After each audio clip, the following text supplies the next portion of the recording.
이번 이야기는 여론조사 결과로 시작을 해보겠습니다. 먼저 여론조사 공정에서 조사한 대선 후보 지지도 결과입니다. 이 조사에서 이재명 후보가 42.3%, 윤석열 후보가 45.4%, 심상정 후보는 2.1%, 그리고 안철수 후보가 5.5%의 지지율을 보였습니다. 자, 이재명, 윤석열 두 후보의 격차는 오차 범위 내에서 3.1%포인트로 나타났습니다. 자, 이재명, 윤석열 두 후보의 지지율 추이도 살펴보겠습니다. 직전 조사와 비교해서 이재명 후보의 지지율은 1.5%포인트 상승했고 윤석열 후보의 지지율은 0.1%포인트 상승했습니다. 자, 수치에 조금 차이는 있지만 이재명, 윤석열 두 후보 모두 지난주 조사와 비교해서 지지율이 조금씩 오른 것을 확인할 수 있습니다. 양강 구도가 굳어지면서 이 두 후보에 대한 지지층이 결집을 하고 있다. 이렇게 해석이 가능하겠죠. 제가 볼 땐 지지층은 거의 다 결집한 것 같아요. 이제 다 했습니까? 네. 결집한 것 같고요. 이제 마음을 결정하지 못한 네. 부동층이 어떻게 마음을 결정하는가가 매우 중요한데요. 그러니까 선거일을 많이 앞두게 된 경우에는 좀 이따 결정해도 되겠지 이렇게 생각한단 말이에요. 네. 그리고 여론조사에 응답도 잘 안 하는 경향이 나타납니다. 근데 이제 선거일이 열흘도 안 남은 상황이잖아요. 이런 상황에서 여론조사를 하게 되면 부동층에서 마음을 결정하지 못하거나 네. 여론조사에서 응답하지 않았던 층이 이제 서서히 자기 의사를 표출하기 시작한다는 겁니다. 네. 그러니까 그 의사가 적극적으로 반영되기 시작하는 시점에 도달한 것이다. 네. 앞으로 이 선은 더 근접할 가능성이 있다 이렇게 저는 생각합니다. 네. 그럼 또 다른 여론조사 결과도 살펴보겠습니다. 미디어 토마토가 조사한 내용인데요. 이재명 후보가 42%, 윤석열 후보는 44.2%로 나타났습니다. 심상정 후보는 2.1%, 안철수 후보가 8.5%의 지지율을 보였습니다. 이재명, 윤석열 두 후보의 격차는 오차 범위 이내 2.2%포인트로 나타났습니다.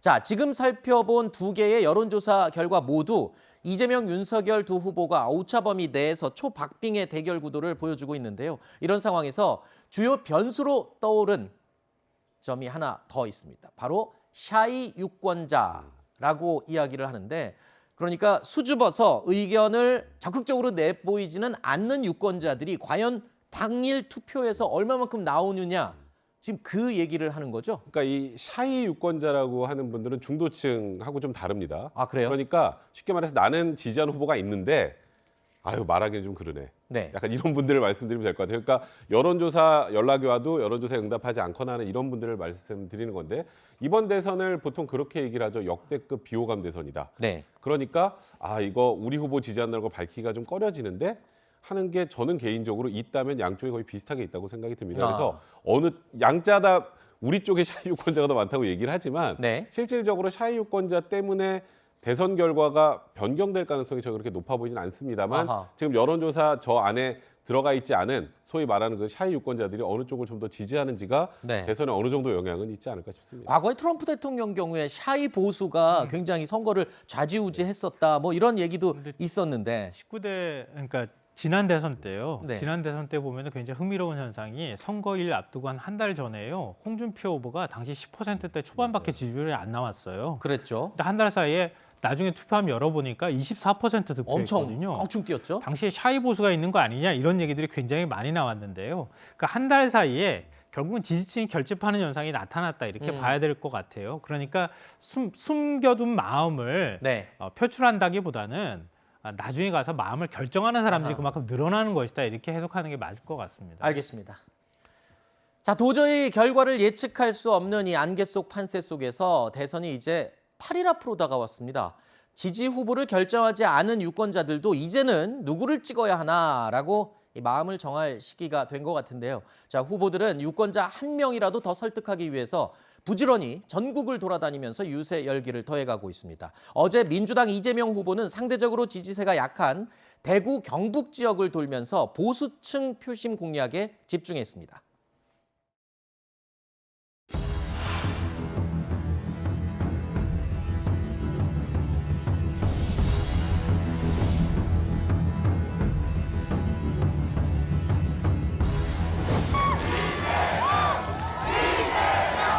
제가 근절 한번 해야 되겠죠?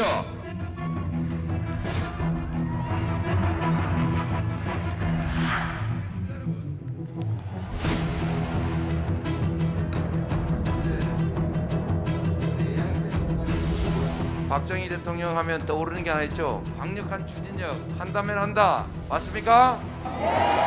근데 좀 닮은 사람은 있어 보이지 않아요? 이재명은 비슷하지 않습니까? 강력한 추진력, 이건 우리 경북 사람들의 DNA인가 이런 생각도 들었는데 어떻습니까, 여러분?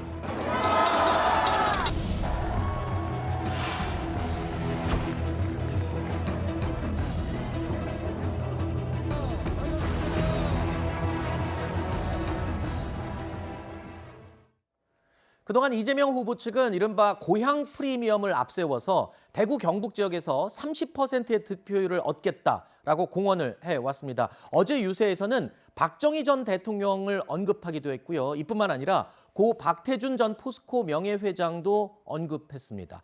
대구 경북 지역은 전통적으로 민주당의 험지로 통하기도 하는데 이재명 후보의 이런 적극적인 유세 전략, 보수 표심을 좀 얻는 데 효과가 있을지 모르겠습니다. 이게 단순히 보수 표심의 문제가 아니고요. 네. 민주당 입장에서는 굉장히 큰 변화인 거죠. 아하. 왜냐하면 민주당 대통령 후보가 TK 출신의 대통령 후보가 된 적이 없잖아요. 네. 만약에 TK에서 의미 있는 성과를 거둔다고 하면 민주당이 진짜 전국 정당화 될 수 있다. 이런 가능성을 보여주는 것이기도 하거든요. 이거 상징적인 의미가 있는 겁니다. 그러니까 지난 대선 때 문재인 지금 대통령이 21% TK에서 득표했거든요. 네. 최소한 안동이 고향인 후보가 나왔는데 그거보다는 더 받아야지 뭔가 열심히 했다는 얘기 듣지 네. 않겠습니까? 이제 그런 것도 있고요. 또 하나는 그러니까 후보는 선거 기간 동안에 내 지지층을 확고히 하는 것도 중요하지만 상대 지지층을 얼마나 가져오느냐가 더 중요하잖아요. 그러니까 지금 이제 사전 투표를 앞둔 상황이기 때문에 사전 투표율도 상당히 높게 나올 가능성이 높거든요. 그러니까 그 사전 투표율까지 TK 지역에서 표심이 그만큼 드러날 수 있도록 하는 게 매우 중요하다는 겁니다. 네. 그러니까 이재명 후보 입장에서는 상대편의 가치를 과거 박근혜 전 대통령이 2012년에 경제민주화를 통해서 민주당의 네. 가치를 뺏어왔던 것처럼 TK 지역에 가서 박정희 전 대통령, 박태준 전 회장 이런 분들의 가치를 뺏어오는 작업을 하는 거예요. 그래서 상대편의 가치를 뺏어오면 그러면 그 지역에 있는 사람들이 마음이 흔들리거든요. 네. 그런 전략의 일환이다 이렇게 생각합니다. 네. 자, 어제 대구 경북 지역 유세에서 이재명 후보는요, 윤석열 후보에 대한 공세도 이어갔습니다. 윤 후보를 겨냥해서 이런 말을 꺼내기도 했습니다. 아니 뭐 남의 머리를 빌리려 그래도 자기 머리가 어느 정도 있어야 머리를 빌릴 거 아닙니까? 아니 빌릴 수 있는 머리라도 있어야죠. 누구 얘기하는 거 아닙니다. 오해하지 마세요. 똑같은 조선인데 선조는 외부의 침략을 허용해가지고 수백만 백성들이 죽었습니다. 똑같은 조선인데 정조는 조선을 부흥시켰습니다. 국정을 정확하게 알아야 합니다. 모르는 게 자랑이 아니에요. 머리를 빌려도 빌릴 머리라도 있어야 됩니다, 여러분.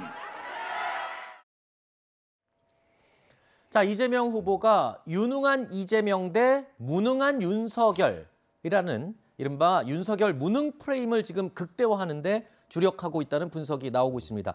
윤석열 후보를 향해서 정치 초보, 무능, 국정을 잘 모른다 이런 이미지를 씌우는데 굉장히 주력을 하고 있습니다. 근데 이재명 후보가 원래 본인 스타일로 좀 돌아오신 것 같아요. 사이다 이재명. 네. 저는 지지층에게는 굉장히 환호를 받고 좋을 수 있지만 어찌 보면 거친 말에 대해서는 좀 약간의 거부감을 갖고 있는 중도층에 과연 이게 효과적인 전략인가에 대한 의문은 드는데요.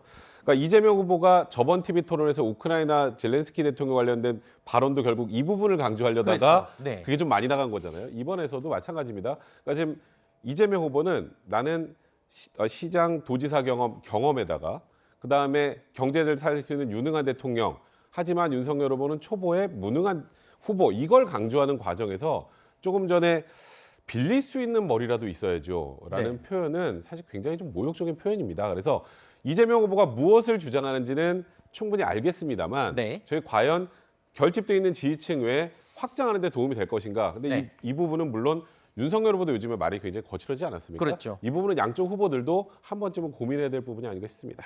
이재명 후보가 어제 유세 현장에서 꺼냈던 이 말도 주목을 받고 있습니다. 어떤 말인지 들어보시죠.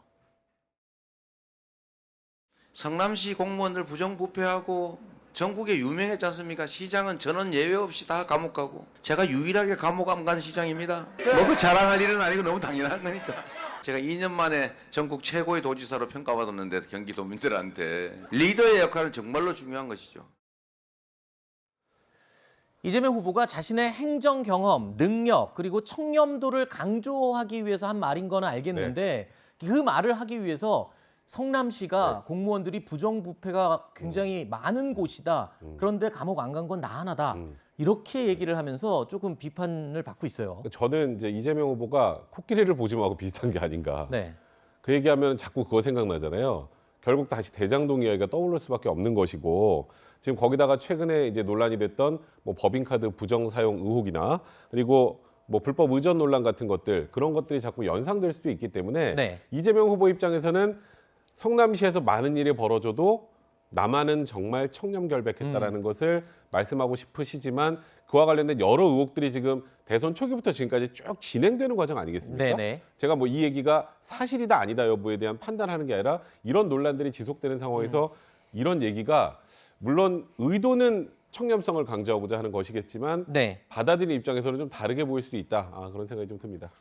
자, 자신의 청렴성을 강조하기 위해서 했던 말이었다라고 이야기를 이해할 수 있는데요. 이런 상황에서 지금 추가 의혹이 하나 더 나왔습니다. 김혜경 씨의 대리 처방 의혹이 채 해소되기 전인데 이재명 후보 본인도 경기지사 시절에 대리 약 처방을 받았다는 보도가 나왔습니다.